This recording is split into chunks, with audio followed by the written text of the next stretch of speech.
பல ஆண்டுகள் கழித்து ஒன்றாய் இணைந்த முன்னாள் காவலர்கள் புன்னகையுடன் ஒருவரை ஒருவர் கட்டி அணைத்து வரவேற்றனர். தமிழக காவல்துறையில் 86வது பேட்சில் பணியில் சேர்ந்த காவலர்கள் தமிழகத்தில் பல்வேறு மாவட்டங்களில் பல்வேறு பொறுப்புகளில் இருந்து வந்தனர். இந்நிலையில் அப்பொழுது பணியில் சேர்ந்த காவலர்கள் மாவட்ட கண்காணிப்பாளர், ஆணையாளர், உதவி ஆணையாளர், ஆய்வாளர், உளவுத்துறை உள்ளிட்ட பல பொறுப்புகளில் பணியாற்றிவிட்டு பணி ஓய்வு பெற்ற நிலையில் பல ஆண்டுகளுக்கு பின்னர் தமிழகத்தில் மற்றும் வெளிநாடுகளில் குடியேறிய நிலையில் சென்னை பரங்கிமலையில் அமைந்துள்ள காவலர் குடியிருப்பில் இருக்கக்கூடிய சிறிய மண்டபத்தில் 86வது பேட்சில் பணிபுரிந்த காவலர்கள் மீண்டும் அனைவரும் ஒன்று சேர்ந்து தங்கள் பணியின் போது நடந்த சுவாரஸ்யமான விஷயங்களை பகிர்ந்து கொண்டனர்.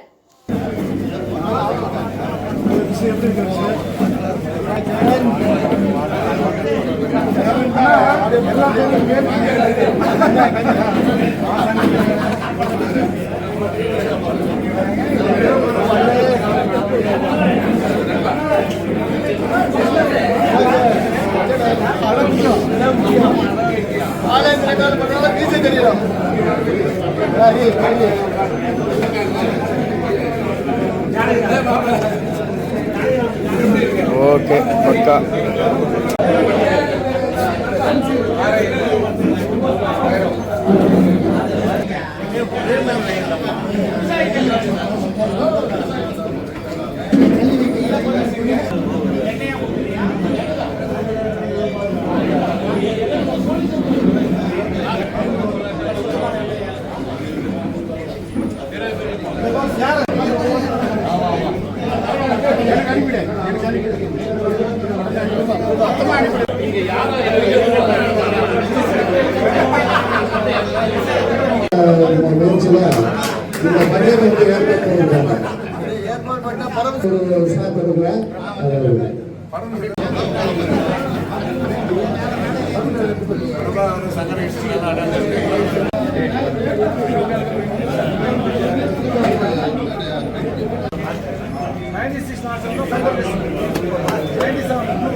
क्वेश्चन பண்ணீங்களா நீங்க இருக்கிற என்ன கொஞ்ச நேரம் ரிலேட்டா இருக்கு அது 2 மினிட்ஸ்ல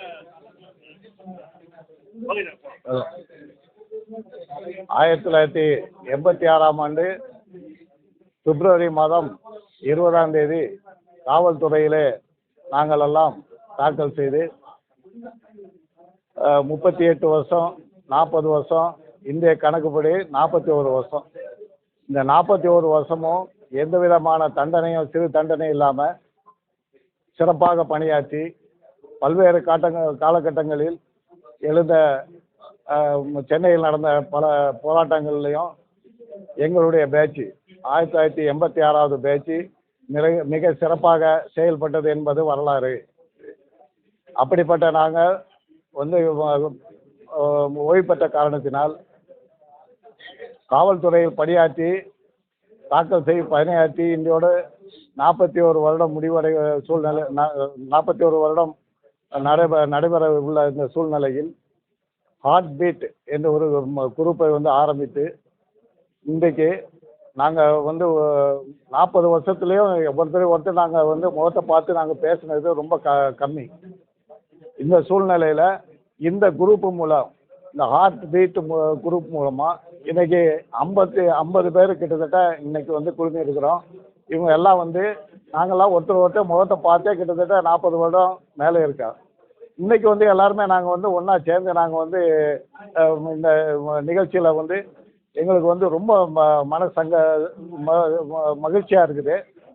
எங்களுக்கு புத்துணர்வு கிடைச்ச மாதிரி இருக்குது. நாங்கள் அன்னைக்கு 86ல் நாங்கள் பொள்ளாச்சி ட்ரைனிங் போகும்போது நாங்கள் இதே நண்பர்கள் எல்லாம் சேர்ந்து நாங்கள் ஒன்றா சேர்ந்து போனோம். சிறிய வயது அப்போது இளைஞர்களாக இருந்தோம். இன்றைக்கி பல காலகட்டங்களில் அவங்களுக்கு திருமணமாகி குழந்தையாகி பேரம்பேத்திலாம் எடுத்திருக்காங்க. இந்த சூழ்நிலையில் எல்லாருமே இன்றைக்கி இந்த ஹார்ட் பீட்டு இந்த குரூப்பு நிகழ்ச்சியில் கலந்து கொண்டு எல்லாம் சிறப்பித்தாங்க என்பதை மிகவும் பணிமுறை தெரிவித்து முடியும். பல போராட்டங்கள் பல நிகழ்ச்சிகளை நீங்க பார்த்துருக்கீங்க. இப்போ இருக்கிற காவலர்களுக்கு நீங்க ஒரு அறிவு 1986வது வருடம் நாங்கள் போலீஸில் தாக்கல் ஆனோம். அப்போ எங்களை எங்களை வந்து 86வது வருஷம் எங்களை வந்து தேர்ந்தெடுத்தாங்க. எங்களை வந்து தேர்ந்தெடுக்கிற முறையிலும் சரி, எங்களுக்கு வந்து பயிற்சி கொடுத்த காலகட்டங்களையும் சரி, ரொம்ப கடுமையான பயிற்சியை தான் எங்களுக்கு கொடுத்தாங்க. 6 மாதம்ங்கிறது வந்து மிக கடுமையான பயிற்சியாக இருந்தது. அதில் வந்து மிக முக்கியமாக என்ன கற்றுக் கொடுத்தாங்க அப்படின்னா ஒழுக்கம். எங்கள் பேட்சில் மட்டும் அந்த ஒழுக்கம் இன்னைய வரைக்கும் ரிட்டையர் ஆகிட்டாங்களோ தவிர இன்னைய வரைக்கும் அந்த ஒழுக்கத்துலேருந்து ஒருத்தர் கூட அங்கே இங்கேயும் போகலை. ஏன்னா அந்த 6 மாதம் எங்களுக்கு வந்து அந்த ஒழுக்கத்தை அவங்க கற்றுக் கொடுத்து அதுக்கு பிறகு தான் பயிற்சி. அந்த பயிற்சி வந்து எப்படி இருந்தது அப்படின்னா இப்போ எப்படி இருக்குன்னு எங்களுக்கு தெரியாது. ஆனால் அப்போ வந்து எங்களுக்கு பயிற்சி மிக கடுமையாக இருந்தது. அந்த காலகட்டத்தில் எங்களுக்கு வந்து அந்த பயிற்சி என்பது 6 மாத பயிற்சி என்பது நம்ம எங்கள் காவல்துறையில் நாங்கள் பணியாற்றி ரிட்டையர்ட் ஆகிறது வரைக்கும் எங்கள் உடம்பு தாங்கணும். அந்த மாதிரி ஒரு பயிற்சி அந்த டைமில் எங்களுக்கு கொடுத்தாங்க. அதனால் இந்த டைமில் எங்களுக்கெல்லாம் அந்த பயிற்சி கொடுத்த ஆசான் அவங்கெல்லாம் இருக்கிறாங்க. அவங்களுக்கெல்லாம் நான் இந்த இடத்துல நன்றி சொல்லணும். ஏன்னா எங்கள் பேட்சில் வந்து பெரும்பாலும் வந்து பாருங்கள் எல்லாருமே ஒரே மாதிரி இருப்போம். ஒரு சிலர் வந்து கொஞ்சம் உடம்பு இருக்கலாம். ஆனால் வந்து நாங்கள் பல பேரும் என்ன மாதிரி தான் இருப்பாங்க. எல்லாம் ஓரளவுக்கு அந்த உடம்பு வந்து கட்டுக்கோப்பாக வச்சுருப்பாங்க. காரணம் என்னென்னா அந்த அடிப்படை பயிற்சி வந்து நல்லா இருந்ததுன்னா காவல்துறையில் வந்து அவங்க பணியாற்றக்கூடிய காலம் வரைக்கும் அவங்க வந்து நல்லாவே பயிற்சி எடுப்பாங்க, நல்லாவே வேலை செய்வாங்க.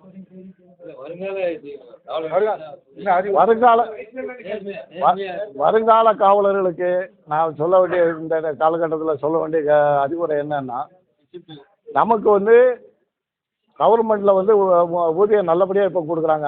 எங்கள் காலத்தில் 505 ரூபாய் சம்பளம் பேசிக். இன்றைக்கி வந்து அது வந்து பல மடங்கு உயர்ந்திருக்கு. அதனால் அந்த சம்பளமே போதுமானது. நம்ம வந்து கை நீட்டி ஒருத்தர்கிட்ட வந்து கை நீட்டிட்டோம் அப்படின்னா அவங்களுக்கு நம்ம அடிமை. நம்ம கை நீட்டாமல் இருந்தோம்னா அவன் நம்ம சொல்கிறது அவங்க அடிமை. அதுதான் தாரகம் வந்துடும். நம்ம யார் முதல்ல கை விட்டு இப்போ நீட்டிட்டோம்னா அப்படின்னா நம்ம மரியாதை அந்த இடத்துல போயிடும். அந்த மரியாதை வந்து நம்ம காவல்துறையும் பாதிக்கும். அதனால் கையூட்டு பெறுவதை வந்து தவிர்க்கணும். அதை வந்து சுத்தமாக அந்த காவல்துறையிலேருந்து நீக்கப்பட ஒரு நிகழ்ச்சி. ஆமாம். ஆனால் வருங்காலத்தில் வந்து அவங்க வந்து இதை மாதிரி சிறப்பாக செயல்படணும் அப்படிங்கிறது தான் எங்கள் ஒட்டுமொத்த ஒட்டுமொத்தங்களுடைய ஆமாம் அதுதான் எங்களுடைய பெருமை மிக்க துறை. எந்த துறையாக இருந்தாலும் காவல்துறை வந்து பெருமை மிக்கது. அதில் வந்து இராணுவத்துக்கு அடுத்து காவல்துறை தான். அதனால் எல்லாரும் ஈடுபாடோட எல்லாருமே செயல்படணும். அனைத்து காவலர்களும் ஒழுக்கமாகவும் வாழ்க்கையில் எவ்வளவோ முன்னேற்றங்கள் இருக்கிறது. நல்லபடியாக அவங்க குடும்பம் நல்லபடியாக இருக்கணும்.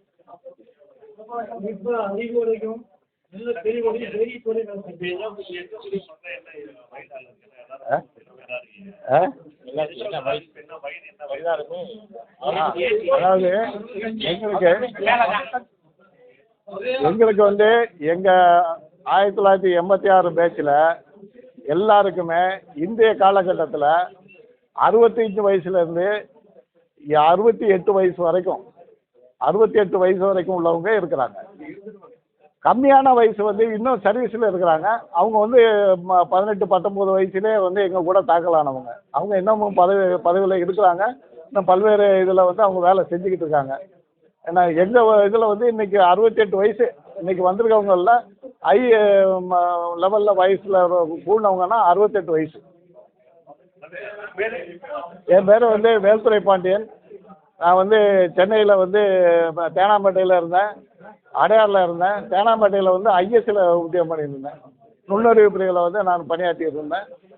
இப்போ வந்து இந்த ஹார்ட் பீட்டை வந்து குரூப்பை வந்து ஆரம்பித்து இந்த நிகழ்ச்சியை நடத்திக்கிட்டு இருக்கேன். தேங்க்யூ.